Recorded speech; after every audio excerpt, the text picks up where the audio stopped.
ఏడుస్తాను road మీద తినేసరికి వాళ్ళు 3 years 3 years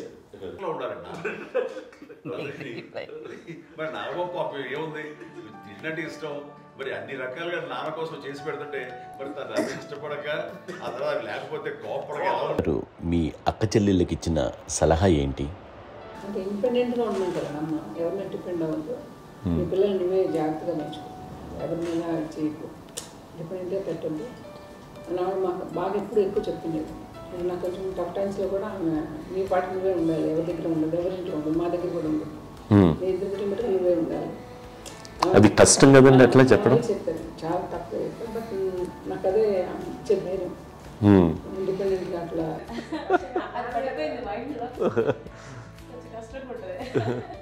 సో నాకు అంటే ఆవిడ మా అమ్మ ఏదన్నా కొంచెం డిప్రెస్ అయినా నేను చాలా ఎక్కువ అమ్మకి షేర్ చేసుకుంటే. అన్నయ్య కూడా లేడు, అన్నయ్య ఉన్నప్పుడు ఓకే, లేనప్పుడు నేనే ఎక్కువ షేర్ చేసుకున్నాను. బట్ ద బెస్ట్ థింగ్ మా అమ్మ దగ్గర నుంచి హగ్ అండి. ఈరోజు కూడా మా అమ్మని హగ్ చేసుకోకపోతే అంటే అది నాకు మా అందరిలోనూ, అంటే ఆవిడ పెద్ద చదువుకున్న వ్యక్తి కాదు, పెద్దగా బయటికి వెళ్ళి ఎక్స్పోజర్ కాదు, కానీ ఇవాళ అన్నయ్య కానీ విజయ, మాధవి, నేను, కళ్యాణ్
వచ్చారు అబ్బాయి ఏం చేసి పెట్టడా చెప్పండి అంటూ చాలా పాజిటివ్ ఉండి ఇప్పటికి కూడా తను సపరేట్ కిచెన్ పాయింట్ ఎంతో ఉంటుంది వేరే కిచెన్.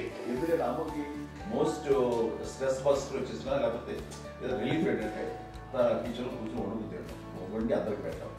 ఇప్పటికీ కళ్యాణ్ బాబు అక్కడక్కడ తిరిగేసి ఎక్కడో చేసి నిరసన చేసి అన్ని రకాలుగా చేసి వస్తే అమ్మకి సపోర్ట్ మేము అర్థం చేసుకోగలము, కానీ వాళ్ళు వస్తే బాగుంటుంది కదా అనేది ఉంటుంది, ఫీల్ అవుతారు. అవును, అలాంటి ఫీలింగ్ ఏం లేదు.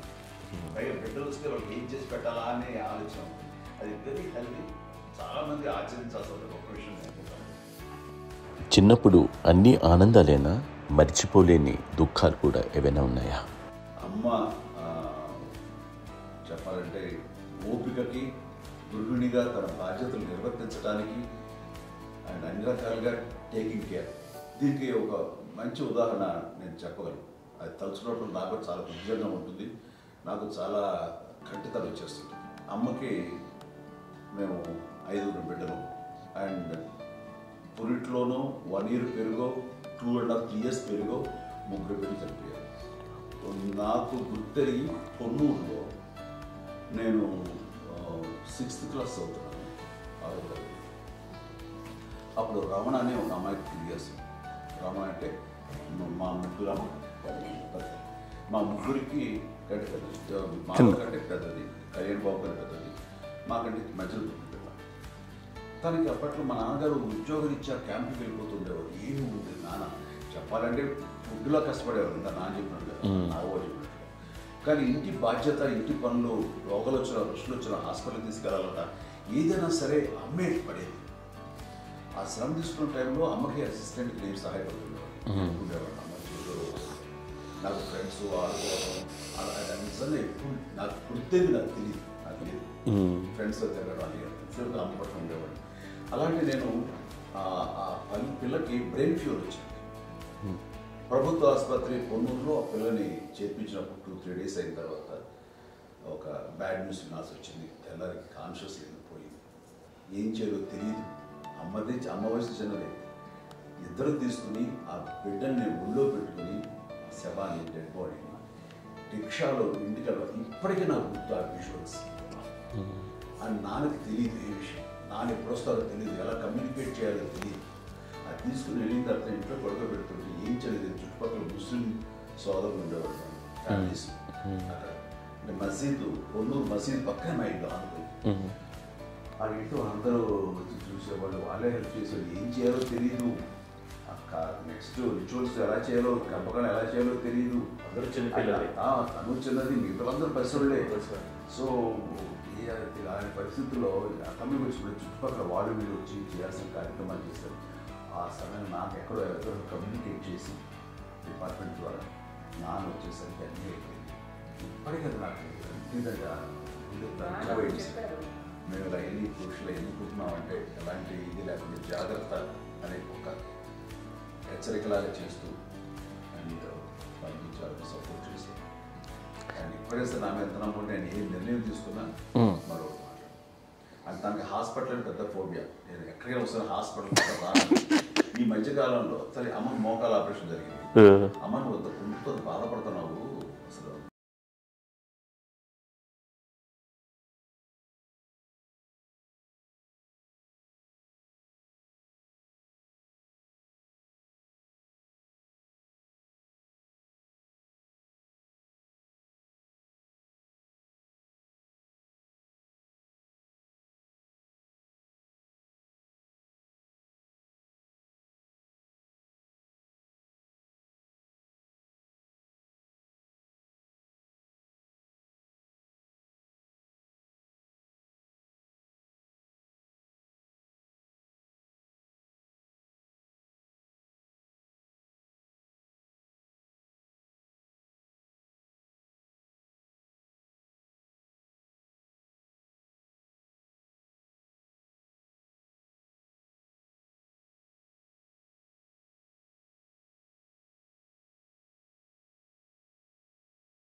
చేస్తే చాలా ఆపేశారు అని ఏదో చిన్న రిలక్టెంట్ ఫీలింగ్ ఉంటుంది. వాళ్ళ మీద చిన్న కోపం, నిరసన ఉండేది. వాళ్ళు అలా లేకపోవడానికి వాళ్ళు వెంటనే అడిగిన వెంటనే జాగ్రత్త అనే నిర్ణయం ఉండేది. కానీ జాగ్రత్త అని హెచ్చరిక చేయడంతో నాకు మరింత బాధ్యత తిరిగి, గుర్తు తిరిగి నేను నడుచుకుంటూ వెళ్ళాను. కాబట్టి అది నాకు ప్లస్ అయింది వాళ్ళ దగ్గర. అంటే మదర్ అంటే తల్లి అనే కాదు, మదర్ ఫిగర్ ఎవరిచ్చినా సరే అది నానైనా తల్లితో సమానం అనుకుంటాను. నాగో చెప్పినట్లుగా అట్లాగా అలిసిపోయి వచ్చిన నాకు కాళ్ళు నొక్కుతుంటే నాకు భయం వేసేసేది. ఆ తర్వాత పడుకో అది గలవాయించేవాడు, అది కూడా కోపం. అంటే ఉదాహరణ అంటే మళ్ళీ అదే నాకు వీళ్ళు తిడతారు, ఎందుకు కాదు పడుకుని ఎక్కడ నిద్ర వస్తాయండి నాన్న అంటే. సో ఆ రకంగా నాన్న తన ప్రేమను చూపిస్తుంటారు. ఆ తర్వాత గోండా టైప్లో కూడాను నేను ట్రైన్ కింద వెళ్తుంటే నాన్న అక్కడే ఉన్నారు, రాజమండ్రి దగ్గర ప్రాంతంలో. ఆయన చాలా కోపం చేస్తుంది, ఇలాంటివి చేస్తుంటావు నువ్వు, ఏదైనా అయితే ఏంటి అనేది చెప్పి, ఏం పర్లేదన్నా ఏమవుతుందో అన్ని రకాల సేఫ్టీ అన్ని రకాల జాగ్రత్త చూసుకున్నాం. ఈ రోజు ఉన్నంత సేఫ్టీ అప్పుడు లేదు. అయినా సరే రేపు పొద్దున నీ కొడుకులు ఇలాంటి పరిస్థితులు నీకు తెలిసి వస్తారు అప్పుడు అనేవాడు. ఎన్నిసార్లు ఆ మాట అనేవాడు. నాకు నిజంగానే మగధీర టైంలో గుర్రం ఎక్కుని ఆ రోడ్డు మీద పడిపోయాడు అని అన్నప్పుడు నాకు ఆ ఫస్ట్ టైం ఆ ఫీలింగ్ కలిగింది. అలాగే పీటర్ హెయిన్స్ అనేవాడు ఫస్ట్ మగధీరలో జంప్ చేస్తారు, మోటార్ బైక్ జంప్ చేసినప్పుడు ట్రైల్లో పీటర్ హెయిన్స్ అంత హైట్ నుంచి 20 feet 25 feet హైట్ నుంచి పడిపోయి మొత్తాన్ని బోన్స్ ఇరగొట్టుకుని వాడు 7 నెలల పాటు 1 year హాస్పిటలైజ్డ్. అది వీడైతే ఏమో తలుచుకుని భయం వేసేసేది. అప్పుడు నాన్న గుర్తుకు వచ్చేవాడు, ఓహో వాళ్ళ టెన్షన్ ఇంతే లేదు, మనకి మన కొడుకు వస్తే తెలియదు ఈ మాట నాన్న ఎప్పుడు అన్నారని అనిపిస్తుంది. Sweet memories. అత్త కోడళ్ళ మధ్య అనుబంధం ఎలా ఉంటుంది? సురేఖ్ గారితో మీకున్న అనుబంధం గురించి చెప్తారా? మాకండి కోడలు కాదండి, నా కూతురండి. అంత బాగుంది.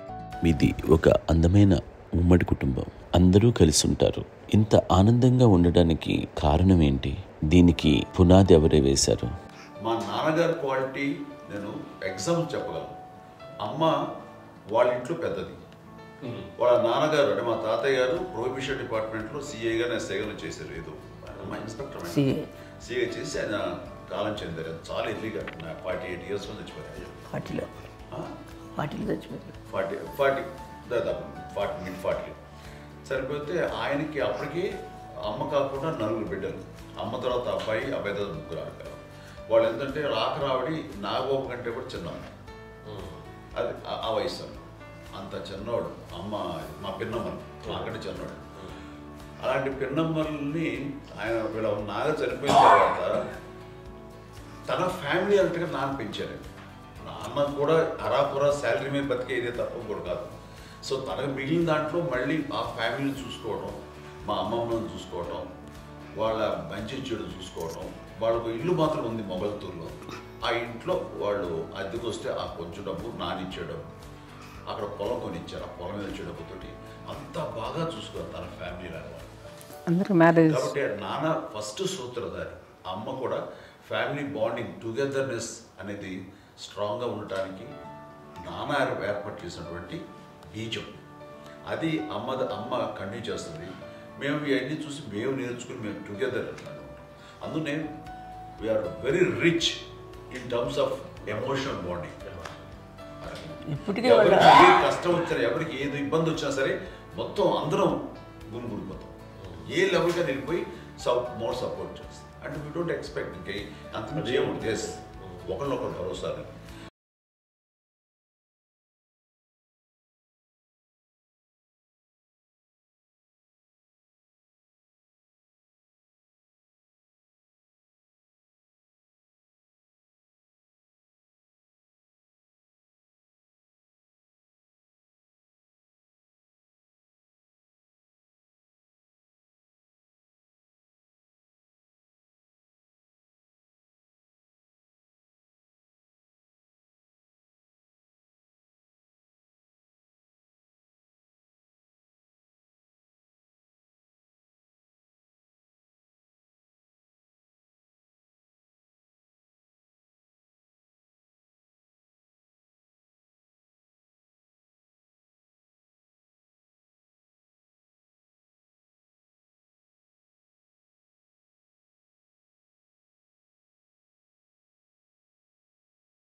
అన్యోన్యం ఉంటుంది, ఆ సంసారం నిలబడుతుంది. లేకపోతే ఏముందండి, ఇక్కడ విడిపోతారు. విడిపోతే ఇక్కడ అంత ప్రేమలు ఎక్కడ లేవండి ఇప్పుడు ఈ రోజు. అంటే ఒకప్పుడు ఒకళ్ళకి ఇంకొకళ్ళు భరోసాగా ఉండేవాళ్ళు, అంటే అందరూ కలిసి సపోర్ట్గా ఇది చేయడం. ఎందుకంటే వీళ్ళ పెద్దనాన్నగారి పిల్లలు కూడా ఆయన చూసేవారు. మా నాన్నగారు అన్నయ్య నాన్నగారు వాళ్ళ బిడ్డలు కూడా ఇక్కడే ఉన్నాయండి. అమ్మ అలా చేసింది కాబట్టి అది మాకు మార్గదర్శకం ఉంది. ఇప్పటికీ వాళ్ళు కొంచెం ఒక మాదిరి పరిస్థితి ఉంటే వాళ్ళకి ఇల్లు కూడా పెట్టడం కానీ వాళ్ళకి తగిన సహాయం కనుక ఎవ్రీ మంత్ మా పెదనాన్నగారి అమ్మాయి ఎన్ని ఆస్తులు వచ్చాయి ఫిజికల్ గా అనే దాని మీద కంటే కూడా ఇవి ఆస్తిగా తీసుకుంటూ దీన్ని విలువ ఎరిగి గుర్తెరిగి దాని ప్రభావం తెలుసుకుని అది కనుక మనం ఇచ్చుపుచ్చుకుంటే ఫ్యామిలీలో అంటే దాన్ని మించినటువంటి గొప్ప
కోటాను కోటల్లో ఎంతమంది తల్లులకు నీకు వచ్చిన అదృష్టం నీకు లభించినటువంటి గౌరవం ఎవరు లభిస్తున్నాను.